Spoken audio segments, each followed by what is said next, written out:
बजेंगे stocks जहां पर है खबरें, खबरों के चलते देखने को मिल रहा है कुछ शेयरों में एक्शन। क्या होना चाहिए, आपका रिएक्शन ये बताएंगे अरुण जी। खबर बताएंगे हम और करना क्या है ये निर्णय लेंगे आप विश्लेषण को सुनने के बाद।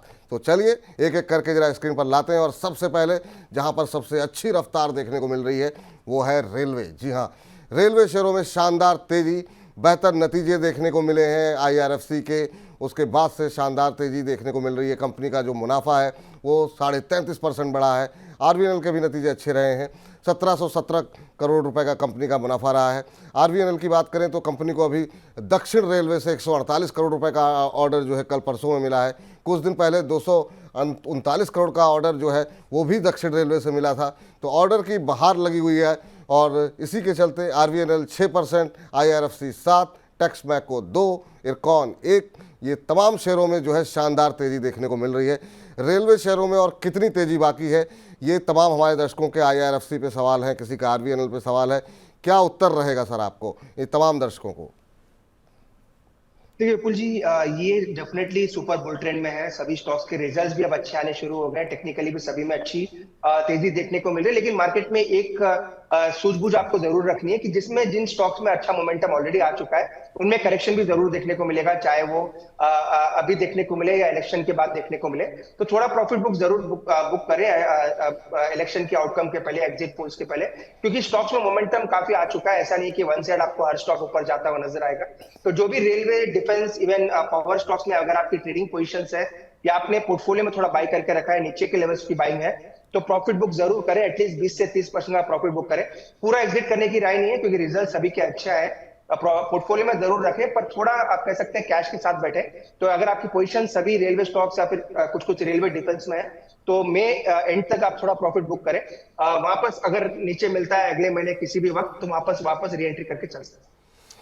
जी, तो ये सलाह आपके लिए, सभी लोगों के लिए रेलवे शेयरों में निकल करके आती हुई। और जरा आगे बढ़ते हैं और एक और क्षेत्र ऐसा जहां पर मजबूती लगातार बनी हुई है और वो है रक्षा क्षेत्र, और उसी में जुड़ी हुई है कोचिन शिपयार्ड। कोचिन शिपयार्ड के नतीजे आने वाले हैं और नतीजों से पहले ही पिछले 2-3 दिन के अंदर क्या शानदार मूव कोचिन शिपयार्ड के शेयरों में देखने को मिल रहा है। आज भी 3-4 सवाल आए हुए हैं हमारे दर्शकों के, उस समय मैंने डिस्कशन में बातचीत नहीं की। 24 मई को कंपनी जो है नतीजे जारी करेगी, यानी कल जो है कंपनी के नतीजे आने वाले हैं। वहीं पर आपको बता दें पूरे साल भर से के लिए डिविडेंड की घोषणा की भी उम्मीद है। और ज़्यादातर जो ब्रोकरेज हाउसेस की रिपोर्ट है, ICICI सिक्योरिटीज़ और भी बहुत सारे ब्रोकरेज हाउसेस है, वो जो है काफ़ी अच्छे नतीजों की कामना कर रहे हैं, अच्छे नतीजों की उम्मीद जता रहे हैं, कामना तो नहीं उम्मीद जता रहे हैं। एक महीने में शेयर में 46% से ज़्यादा की रैली आ चुकी है, 6 महीने में 230% और पूरे साल भर में 650% की रैली। कहाँ मुनाफा बुक करना चाहिए ये बड़ा सवाल है। सर, नतीजे कैसे भी आएँ लेकिन काफ़ी हद तक फैक्टर इन हो चुकी हैं चीज़ें। क्या ये मुनाफा बुक करने का समय है? जो लोग फ्रेश एंट्री लेना चाह रहे हैं, अभी भी जो सवाल आ रहे हैं, उनके लिए क्या सलाह रहेगी? आज भी 12.5% से ऊपर 1835, 1836 का भाव। अभी क्या करना चाहिए? क्या एक बार के लिए प्रॉफिट बुक करना चाहिए? तो जी आपने सही कहा, जो भी रिजल्ट्स आने हैं वो मेरे ख्याल से फैक्टर्ड इन है। हो सकता है रिजल्ट के दिन आपको ये स्टॉक एक टॉप बनाता हुआ नजर आए, क्योंकि जिस हिसाब से HL के रिजल्ट आए, फिर BEL के रिजल्ट आपको देखने को मिले, फिर आप रेलवे स्टॉक्स के भी रिजल्ट आपको अच्छे आते हुए नजर आए। तो जो भी PSUs में सभी के रिजल्ट स्ट्रॉन्ग है, उसी वजह से स्टॉक में अच्छा मोमेंटम भी देखने को मिल रहा है। आज भी अगर आप देखें किसी भी बिना ट्रिगर के स्टॉक 12% ऊपर है। तो रिजल्ट आने के बाद हो सकता है प्रॉफिट बुकिंग देखने को मिल सकती है, क्योंकि स्टॉक ऑलरेडी चल चुका है। अल्टिल अनलेस एक्स्ट्रॉर्डिनरी रिजल्ट आ जाए, मुझे नहीं लग रहा बड़ी तेजी आपको रिजल्ट के बाद देखने को मिलेगी। तो नई खरीदारी की राय तो नहीं है, पर जिनके पास भी है उनको होल्ड करने की सलाह है। रिजल्ट के बाद अगर तेजी आती है तो एक बार का वहां पे थोड़ा प्रॉफिट बुक करके चले। पोर्टफोलियो में कोई दिक्कत वाली बात नहीं है, पर अगर आपकी पोजीशन ट्रेडिंग के लिए ले रखी है तो वहां पे प्रॉफिट बुक जरूर करना चाहिए। 1880, 1900 के आसपास मुझे लग रहा है वहां पर एक बार एक स्टॉक एक बार का अटक सकता है। जी, तो ये सलाह कोचिन शिपयार्ड पर निकल करके आती हुई। अगली कंपनी जरा स्क्रीन पर लेकर के आइए और देखते हैं वहाँ पर क्या स्थिति देखने को मिल रही है, और वो है PNC इंफ्रा। कल से इस शेयर में जो तेज़ी देखने को मिली है, कल असल में कंपनी को 2 बड़े ऑर्डर मिल गए और ये 2 बड़े ऑर्डर के चलते ही PNC इंफ्रा में कल सवाल भी बहुत सारे थे पर कल डिस्कशन में आ नहीं पाई।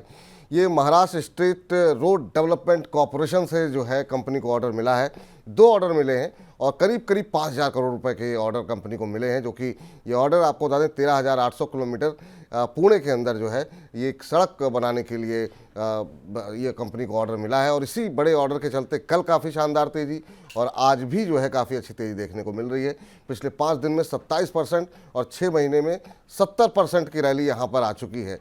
और गुरुवार को जो शेयर है वो 5% से ज़्यादा, यानी कि आज हमने जब खबर बनाई थी तब 5% से ज़्यादा की तेज़ी देखने को मिल रही थी पीएनसी इंफ्रा के अंदर।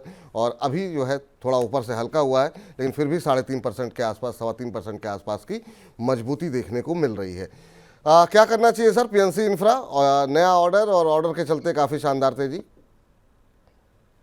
बिल्कुल, स्टॉक में मोमेंटम काफी आ चुका है। अगर लास्ट 5 दिन की बात करें तो ऑलमोस्ट 430 से स्टॉक आप कह सकते हैं 530 के आसपास आ चुका है। तो स्टॉक में मोमेंटम काफी अच्छा है, हो सकता है ये एक्सटेंड होता हुआ 570 580 तक जाता हुआ नजर आए। तो जिनके पास भी पोर्टफोलियो में ले रखा है, जिन्होंने भी लॉन्ग टर्म व्यू बनाया है, वो डेफिनेटली होल्ड करके चले। पर जिन्होंने भी ट्रेडिंग के लिए लिया है, आज के न्यूज के बाद लिया है, तो 520 का स्टॉप लॉस मेंटेन करें। 520 के नीचे जाता है तो थोड़ा मोमेंटम फिजल आउट हो सकता है। तो जिनकी भी ट्रेडिंग पोजीशन है उनकी यही राय रहेगी, 520 का स्टॉप लॉस और 580 585 का ऊपर में टारगेट रहेगा। जी, चलिए, तो ये राय निकल करके आती हुई अब जरा ग्लैंड फार्मा, जिस पर कि सवाल 2-3 लोगों के, हमारे दर्शकों के आए थे, क्या करना चाहिए, उस पर खबर क्या है ये बता देते हैं आपको। खबर यह है कंपनी के नतीजे आए हैं। चौथी तिमाही मुनाफा जो है वो 144.6% बढ़ा है और ये बढ़कर के 192.4 करोड़ रुपए रहा। कंपनी की आय में हमने देखा 96% की बढ़ोतरी देखने को मिली और ये बढ़कर के 1537 करोड़ के आसपास पहुंचती हुई दिखाई दे रही है। इसके अलावा कंपनी की एबिटा मार्जिन में भी बढ़ोतरी रही है, ये 21% से बढ़कर के अब 23% हो गया है। और इन्हीं तमाम अच्छे नतीजों के चलते हम देख रहे हैं कंपनी के शेयर में एक अच्छी बढ़त देखने को आज मिल रही है। कंपनी ने 20 रुपये पर शेयर का डिविडेंड की भी घोषणा की है। तो ये जो तमाम वो कारण हैं जिनके चलते अब 5% की तेज़ी यहाँ पर देखने को मिल रही है। जब खबर हमने लिखी थी तब करीब 3% के आसपास की बढ़त देखने को मिल रही थी। 1882 का लेवल चल रहा है सर, क्या सलाह रहेगी? 5% की तेज़ी ग्लैंड फार्मा में। विपुल जी, स्टॉक मजबूत नजर आ रहा है। अगर शॉर्ट टर्म की भी बात करें तो आज भी 5% ऊपर है और टेक्निकली मुझे लग रहा है ब्रेकआउट भी देखने को मिल रहा है। ओवरऑल फार्मा भी वैसे भी मोमेंटम में है, तो अभी भी ये अपने हाई से काफी दूर है। तो हो सकता है ये स्टॉक आपको 1950 2000 तक जाता हुआ नजर आए। तो जिन्होंने भी नीचे बाई किया है, जिनकी भी ऊपर की बाइंग है, तो वो होल्ड करके चले। 2000 तक मुझे लग रहा है एक बार की रैली एक्सटेंड हो सकती है। अगेन इंट्राडे या फिर डिलीवरी या शॉर्ट टर्म ट्रेडिंग की स्टॉक में सलाह नहीं है, क्योंकि यूजुअली स्टॉक में ज्यादा वॉल्यूम्स नहीं होते हैं। पर जिनकी पोजीशंस ऑलरेडी ले रखी है उनको डेफिनेटली होल्ड करके चले। 1950 2000 के ऊपर में टारगेट। जी, तो ये रहा यहाँ पर निकल के आती हुई। अब जरा अगली कंपनी लेकर के आइए। कोचिन शिपयार्ड के बाद एक और shipping company garden rich shipyard जो है जरा लेकर के आइए स्क्रीन पर। और कल आपको बता दें कि हमारे जो खास मेहमान थे उन्होंने इसको रिकमेंड किया था गार्डन रिच शिपयार्ड को, संतोष सिंह जी ने। और आज काफ़ी अच्छी तेज़ी है, कंपनी के नतीजे काफ़ी अच्छे रहे हैं। 69% कंपनी की आय बढ़ी है, 1015.73 करोड़ रुपए कंपनी की आय रही है। वहीं कंपनी के एबिटा जो है वो 20 करोड़ से बढ़कर के सीधे 90 करोड़ तक पहुंचता हुआ दिखाई दिया, 90.5 करोड़ के आसपास रहा है। और इसी अच्छे नतीजों के चलते जो है हम देख रहे हैं कंपनी के शेयर में अच्छी बढ़त है। चौथी तिमाही मुनाफा डबल से ज़्यादा बढ़ गया है और ये 111.60 करोड़ रुपए रहा है। तो शानदार नतीजे। हाल ही में कंपनी को 1.66 करोड़ डॉलर के ऑर्डर भी मिलते हुए दिखाई दिए हैं। आज काफ़ी शानदार जो है तेज़ी देखने को मिल रही है सर। जब खबर हमने बनाई थी तब उस समय हम देख रहे थे कि करीब 18% के आसपास की तेज़ी थी, लेकिन अभी भी वहाँ से हल्का होने के बावजूद 17% से ज़्यादा की तेज़ी यहाँ पर देखने को मिल रही है। पिछले 5 दिन के अंदर 42% का रिटर्न गार्डन रिच शिपबिल्डर में देखने को मिल रहा है। क्या ये प्रॉफिट बुक करने का समय है? क्या फ्रेश एंट्री भी की जा सकती है? आपकी राय क्या होगी? विपुल जी, इनका जो प्रेजेंटेशन इन्होंने दिया था वो काफी अच्छा मार्केट को पसंद आया। जो कि रिजल्ट्स के बाद इनका प्रेजेंटेशन होता है, तो इसी वजह से स्टॉक में तेजी भी देखने को मिल रही है और हो सकता है तेजी आपको और भी एक्सटेंड होती हुई नजर आए। तो जिनके पास भी पोर्टफोलियोज में है, जिन्होंने अपने कोर पोर्टफोलियो के लिए बाय किया है, तो उनके लिए तो एग्जिट की राय नहीं है, उनको डेफिनेटली होल्ड करना चाहिए। पर जिन्होंने भी ट्रेडिंग के लिए लिया है या कल लिया है या फिर आज जिन्होंने बाय किया है, तो 1450 1470 आता है तो वहां पे प्रॉफिट बुक जरूर करें, क्योंकि ट्रेडिंग के लिए मुझे लग रहा है एक बार का एग्जॉर्शन जरूर देखने को मिलेगा 1450 के आसपास। पर जिन्होंने भी इन्वेस्टमेंट करके रखा है, अपने पोर्टफोलियो में करके रखा है, उनको डेफिनेटली होल्ड करना चाहिए। ट्रेडिंग के लिए 1450 1480 एक अच्छा एक प्रॉफिट बुकिंग जोन रहेगा। वहां पे प्रॉफिट बुक करके निकल जाने की राय है।